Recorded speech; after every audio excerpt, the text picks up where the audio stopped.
आज का जो विषय है कि मकर संक्रांति का महात्म क्या है, इसको सुनेंगे और इस पर चर्चा करेंगे। और यदि आप सब इस ज्ञान वर्धक बातों को और सुनना और समझना चाहते हैं तो ये जो चैनल जो आराधना टीवी और में जो भी भक्तवृंद सुन रहे हैं, इस चैनल को लाइक सब्सक्राइब भी कर दीजिए। और यदि कोई संदेह है, कोई शंका है या कोई किसी भी प्रश्न को लेकर के मन में यदि जिज्ञासा है तो वो कमेंट करके पूछ सकते हैं। तो प्रारंभ करते हैं। मकर संक्रांति, देखिए जिस प्रकार से काल चक्र है, ब्रह्मणो नहीं द्वितीय परार्धे, मकर संक्रांति पूरा काल चक्र के विषय में ही वर्णन है। दो परार्ध होते हैं, एक पूर्वार्ध और एक उत्तरार्ध। पूर्वार्ध कहते हैं ब्रह्मा जी के 50 वर्ष से पूर्व के काल को पूर्वार्ध कहते हैं, और ब्रह्मा जी के 50 वर्ष से ऊपर के भाग को उत्तरार्ध कहा जाता है। और विशेषतः ब्रह्मा जी की जो 100 वर्ष की आयु निर्धारित है, कितने 100 वर्ष की आयु निर्धारित है ब्रह्मा जी की, तो जिस प्रकार से वो उनकी आयु की गणना करते हैं तो कलयुग की आयु कितनी है, 4,32,000। इसके डबल अर्थात 8,64,000 ये द्वापर युग की आयु मानी जाती है। फिर इसमें 4 और चतुर्थांश गुणा और कर देंगे तो 12 लाख कुछ हजार के करीब त्रेता युग की आयु निर्धारित है। फिर इसमें चतुर्थांश का और गुणा करते हैं तो 17 लाख कुछ हजार सतयुग की आयु प्रशस्त है, मानी जाती है। अब इन सारे युगों को प्लस कर दिया जाए, यानी जमा कर दिया जाए और उसको 1000 से गुणा कर दिया जाए तो जितना आंसर आएगा वो ब्रह्मा जी का एक दिन होगा, वह ब्रह्मा जी का एक दिन होगा।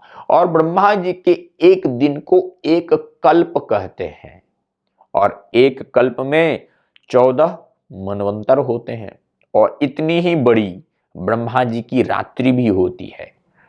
तो ब्रह्मा जी की तो इस हिसाब से 100 वर्ष की आयु हो गई। अब आ जाते हैं देवताओं पर। देवताओं का ये जो मनुष्य लोग की जो आयु है, 6 महीना दिन और 6 महीना रात, ये देवताओं की एक दिन का क्रम है। तो देवताओं के एक दिन को उत्तरायण कहते हैं और एक दिन के रात को दक्षिणायन कहते हैं। तो मकर संक्रांति से देवताओं का दिन प्रारंभ होता है, यानी उस दिन से उत्तरायण प्रारंभ होता है। सबसे पहले तो इस तत्व को समझ लेना चाहिए कि मकर संक्रांति क्या है।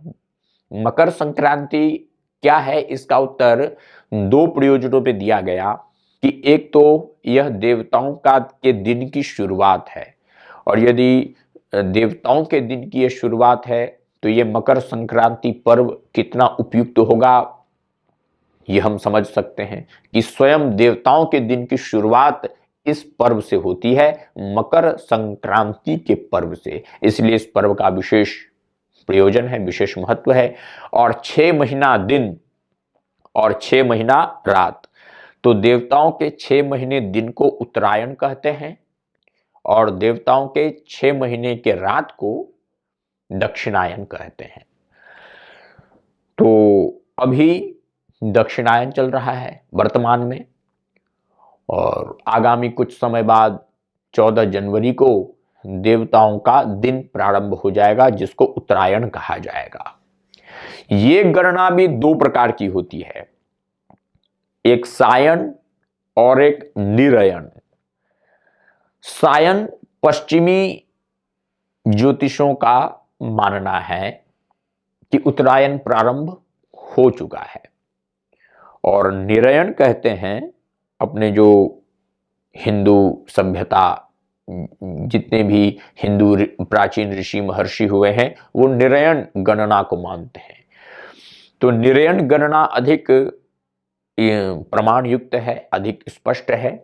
और निरयण गणना के अनुसार 14 जनवरी 2025 से मकर संक्रांति का जो पर्व होगा, उससे उत्तरायण का प्रारंभ होगा। और इस मकर संक्रांति को बहुत ही कई कई जगह उत्तराखंड में इसको बहुत ही, उत्तराखंड, अपने मिथिलांचल, उत्तरांचल आदि कई जगहों पर इसको विशेष रूप से मनाया जाता है और इसकी विशेष महिमा भी कही गई है। अब इसकी विशेष महिमा हम इस तरह से भी जान सकते हैं, जैसे पौष के महीने में सूर्य धनु राशि में प्रवेश करते हैं, वैसे ही मकर संक्रांति के दिन सूर्य जो है मकर राशि में प्रवेश करते हैं। और सूर्य जब मकर राशि में प्रवेश करते हैं तो वो समय बहुत ही शुभ और बहुत ही शुभ काम करने के लिए प्रशस्त माना जाता है। और इसी से देवताओं के दिन का प्रारंभ भी इसी दिन से होता है। दूसरा, हम इस उत्तरायण का और मकर संक्रांति का महात्म्य इसी से समझ सकते हैं कि महाभारत काल में भीष्म पितामह, ये जो कुरुक्षेत्र युद्ध था, ये 18 दिन चला था। और मोक्षदा एकादशी के दिन से ये युद्ध, भगवान ने गीता का उपदेश किया और उस दिन से ये युद्ध प्रारंभ हुआ और 18 दिनों तक ये युद्ध चला। और 10वें दिन भीष्म पितामह शरशैया पर वो गिर गए और बाणों के शैया पर वह लेटे रहे और उनको इच्छा मृत्यु का वरदान था कि आप जब चाहें मृत्यु को आवाहन कर सकते हैं एवं उस शरशैया के कष्ट से वो आसानी से मुक्ति पा सकते थे। परंतु उन्होंने क्या कहा कि मैं जो है, जब देवताओं का दिन प्रारंभ हो जाएगा, यानी उत्तरायण प्रारंभ हो जाएगा, तब मैं इस शरीर का परित्याग करूंगा। तब से वो 50 दिन, यानी महाभारत के 10वें दिन के युद्ध से लेकर के मकर संक्रांति के पर्व तक 50 दिन वह ऐसे ही शरशैया पर लेटे रहे, बाणों का कष्ट सहते रहे। और योगियों की जो दुर्लभ मृत्यु होती है, यानी जो कहते हैं देवताओं का दिन जब प्रारंभ होता है, उत्तरायण जब प्रारंभ होता है, उस काल के लिए भीष्म पितामह जो है अपने प्राणों को रोके रहे। और जैसे ही उत्तरायण का प्रारंभ हुआ, भीष्म पितामह ने अपने शरीर का परित्याग किया। तो इन दो प्रयोजनों से हम मकर संक्रांति का कितना बड़ा महत्व है हम ये समझ सकते हैं। और तृतीय, इसमें भगवान सूर्य की विशेष उपासना कही गई है एवं माघ के महीने का प्रारंभ समय समय पर इसी मकर संक्रांति से ही विशेष करके माना जाता है। और भगवान भास्कर, भगवान सूर्य के 12 नाम हैं और प्रत्येक महीने के एक एक नाम के द्वारा उनकी जो है पूजा की जाती है। जिस प्रकार 10वें महीने में जो पौष मास है, उसमें भगवान सूर्य भग नाम से पूजित होते हैं। और इसमें भी भगवान भास्कर, भगवान सूर्य की ही विशेष उपासना की जाती है। और सूर्य, इसमें वैज्ञानिक पद्धति भी है कि समस्त वैज्ञानिक मानते हैं कि सूर्य जो हैं एक जगह स्थिर हैं और पृथ्वी सूर्य के चक्कर लगाती है। परंतु वेद में कहते हैं, आकृष्णे नरजसा वर्तमानो निवेशयन् मृतं मर्त्यञ्च हिरण्यजेन सविता रथे ना देवो जाति भुवनानि पश्यन्न।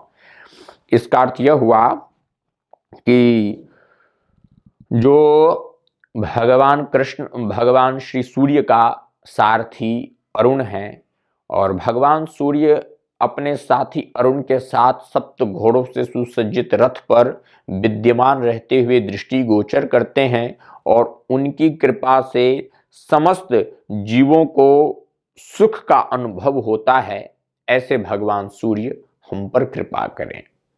तो इसका तादात्म्य भी बहुत बड़ा है और इसमें नाना प्रकार के विवादित कार्य हैं, अतः हमें अभी उस विवादित प्रसंग में नहीं जाना है।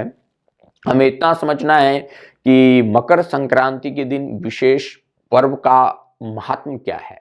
जो मकर संक्रांति हम किस लिए मनाते हैं, क्यों मनाते हैं, तो इसी के उत्तर में मैत्रेय ऋषि कहते हैं, जिस प्रकार से जिज्ञासा अधिकतर लोगों को है, तो उसमें मैत्रेय ऋषि सबकी शंका का निवारण करते हुए कहते हैं, मैत्रेय उवाच, मैत्रेय कहते हैं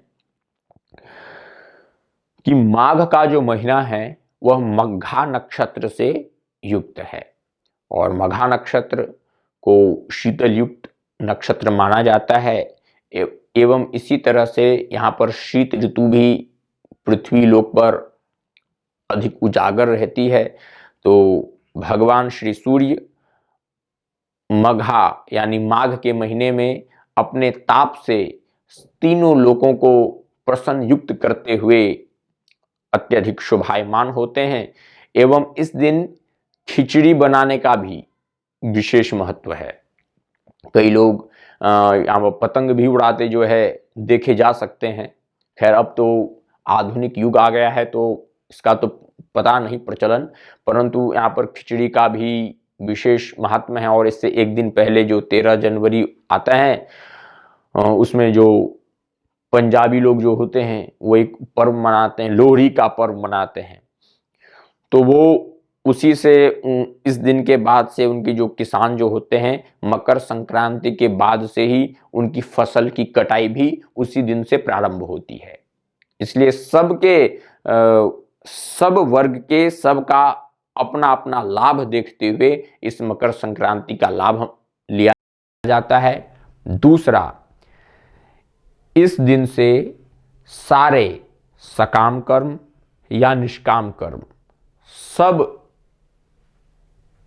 प्रयुक्त हो जाता है करने के लिए। जिस प्रकार इससे एक महीने पहले पौष महीना जो है, पौष मास, उसमें सकाम कर्म का निषेध किया गया है, यानी जो कर्म हम किसी कामना से करते हैं उस कर्म का निषेध है एवं निष्काम कर्म की व्यवस्था की गई है। परंतु इस मास से मकर संक्रांति से क्या हो जाता है, सकाम और निष्काम सभी कर्मों का जो है सभी कर्मों को करने की अनुमति मिल जाती है। अतः इस मकर संक्रांति का भी विशेष महात्म्य है।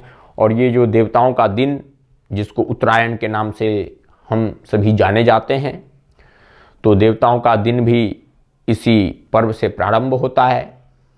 और जहाँ तक कि एक रामचरितमानस में जो बात है कि मकर संक्रांति के बाद से ही एक तो जो कुंभ होता है, कुंभ का मेला, तो मकर संक्रांति के बाद से ही हर वर्ष प्रयाग में एक जो है गंगा स्नान का विशेष महात्म्य होता है जो 1 महीने तक चलता है। लेकिन ये उस कुंभ से अलग है जो प्रत्येक 12 वर्ष के बाद आता है। तो कुंभ की चर्चा हम किसी और समय करेंगे, परंतु अभी ये जो मकर संक्रांति है तो उसी का ये वर्णन है कि ये मकर संक्रांति बहुत शुभ तिथि है और इसी शुभ तिथि में ही भगवान के अनेकों अवतार भी हुए। और इस उत्तरायण तिथि को स्वयं ऋषि मुनियों ने बहुत ही वैज्ञानिक पद्धति से इसका निर्माण भी किया। अतः हम सभी को यह मकर संक्रांति पर्व बहुत ही उल्लास से, उल्लसित भाव से मनाना चाहिए। और इसके लिए विशेषकर मकर संक्रांति में गायत्री जप करने से, विधि पूर्वक कोई भी अनुष्ठान करने से या गुरु मंत्र की जप करने से अतुलनीय सिद्धि की प्राप्ति होती है। अतः यह पर्व हमें बहुत ही सुचारू रूप से भगवान की भक्ति युक्त कर्म करते हुए इस पर्व को मनाना चाहिए। तो आशा करते हैं, और यदि विशेष रूप से इस ज्ञान को प्राप्त करने की और भी जिज्ञासा हो एवं वीडियो को अधिक से अधिक शेयर, लाइक एंड सब्सक्राइब करें। और कोई भी संदेह हो, शंका हो तो कमेंट में प्रश्न कर सकते हैं, उसका समाधान भी किसी वीडियो में दे दिया जाएगा। धन्यवाद। जय श्री राम।